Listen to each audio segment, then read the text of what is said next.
So much of my life has been spent in school that it has truly become the largest factor in shaping the person that I am today. Yet for much of my life, I've struggled to find a place in the classroom. I've never really felt at home in the traditional classroom setting. I was born with a vision tracking problem, similar to dyslexia, which always made me struggle in school. As I read, the letters would get mixed up.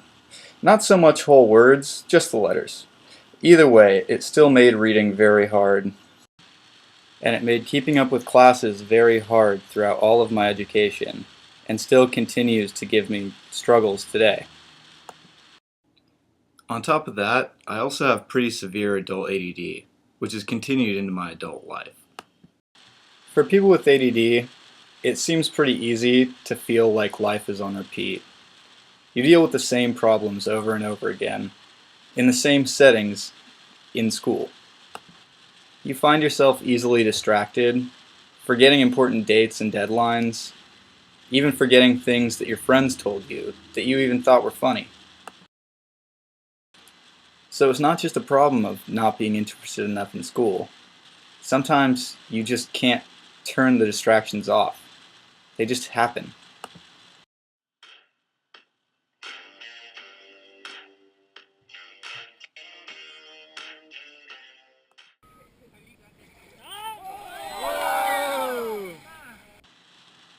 Through all of these struggles, though, I've found my secret to making my way in academia.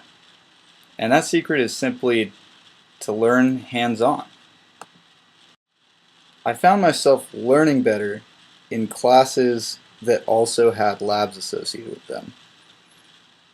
And I figured out that I learn better by doing than I do from simply hearing or reading the material itself. It's kind of like learning a new game. You have to do it in order to get better at it, right? In the summertime, when the weather is hot, you can stretch right up and touch the sky when the weather's fine. And at no point in my educational career was this more apparent than during spring of my third year of college, during an experience I never planned on having. It was during winter quarter of my third year that I received an email from the bioadvising office. I almost skipped over it, but I decided to read it. It was an announcement about openings on the Marine Ecology Field Quarter program, which would be traveling to South Africa the following quarter, in spring, about 3 weeks away. I applied on a whim, mostly just so I could procrastinate some more. And 3 weeks later, I was on a plane to South Africa, realizing one of my childhood dreams. See, when I was a kid, because of my difficulty with reading, I loved to watch TV. But my mom, she only let me watch TV if it was educational. So I grew up with Animal Planet, Discovery Channel, all those shows that you would watch as a kid and just want to work with animals. That's always been my dream. And up until this trip, I had kind of let education get in the way of that dream. I was in school to be in school.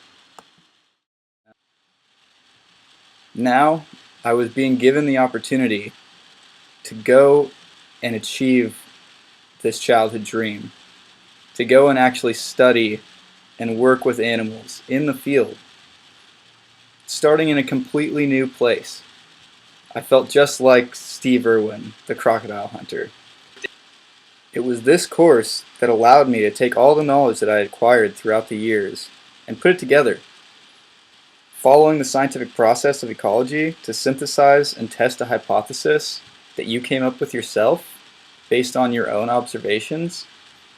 This is the stuff you only ever hear about in classes, and now I was doing it. I have never felt as alive and engaged in any traditional academic setting as I did while I was studying in the field in South Africa. I dream about my time there constantly, often thinking about the people and the natural beauty that I saw there, and I'm always a little bit upset when I wake up in my own bed.